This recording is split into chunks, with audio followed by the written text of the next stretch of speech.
Hey everybody, it's Craig Vector here, and welcome to part 3 of my Capture One Pro 8 tutorial series. If you missed parts 1 and 2, I'll put a link to those videos below this video in the description box. So just look below this video, look for part 1 and part 2. Make sure you watch those first before you watch this one.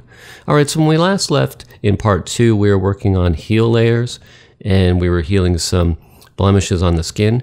Now in this video we're going to cover dodging and burning really quickly, and I just want to show you, here we are, we're on the brush tab. If you look to your upper left, now if you want to add a tab to this for your adjustment layers, all you're going to do is right click and you can say add tool. So we're going to go to add tool, we're going to go to black and white, and you'll see it appear here once I click on this. Now it appeared at the bottom. Now you can move these up and down, and all I have to do is click on this tab right here, and then I could just raise it up higher if I want. So I'm just above the exposure tab. So what we're going to do is we're going to add a dodge layer. So I'm just going to click here and say new layer, and I'm going to call this dodge. Now you could take this as far as you want it. You could do what they call micro dodging. You could have multiple dodge layers. We're just going to use one for this example. Now what I'm going to do is I'll bring this up about maybe one stop just for this video, but we can adjust this once we start drawing in. Now with my black and white tab, what this does, it allows you to see the darker areas a little more easily. So if I click on that, you can see now we have a black and white image. Now I'm going to drag down my red slider, and I'm going to drag down my yellow. So skin tones are usually in the orange, red, yellow kind of family. So I'm going to drag these two down to about -30. And now you can see some of the darker areas a little more clearly. So all I want to do is kind of lighten up some of those dark areas and just have some smoother transitions. But I don't want to get rid of all the shadows because I don't want to lose dimension. Now to zoom in on this image, on the Mac anyway, it's Command plus. I can't remember what the command is on the PC. Sorry, PC users. And anyway, I'm going to just zoom in a little bit more. And now you can really see some of the details and some of the lines that are a little darker. Like I look at this now and I could see that we've got a bit of a shadowy patch there. I might lighten that up a bit, maybe this line here, and then under the eyes. Most people you'll see a little bit of darkening under the eyes, but I think this is a sort of a good example. So what I would do, like I said, is I have my exposure up 1, and then on my brush tool, hit the B for the brush key, and I have my opacity at 5, and I could vary the size of my brush like this with the sliders, or I can use my bracket keys. So what I think I'll do is I'll just sort of jump to the final part of the dodging so you don't have to walk, I won't make you go through the whole thing. I'm not going to spend a lot of time, but just for the sake of the speed of this video, we'll come back and I'll show you the before and after of the dodge. Alright, so here we are doing some dodging in super quick time. I wish I could do it this fast in real life. And so we're just going over some of the darker areas. Like I said, under the eyes are often a problem area.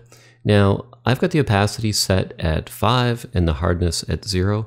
So if you feel like you went a little too far, you can always lower your exposure tab. So maybe take your exposure tab to say 1/3 stop above. And then you can just play with that. And you can also use multiple dodge layers. In a second, we're going to go back into real time, and here we go.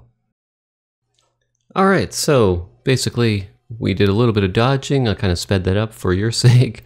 And what we'll do is we'll have a look at the before and after. And these are just subtle adjustments. I'm just kind of demonstrating how to do it. So if I hold the Option key and I click on this little arrow up here, you can see how that unchecks all the heel layers. And then if you look under her eyes and just above her right eye, and then if I let that go, you'll see that kicks in.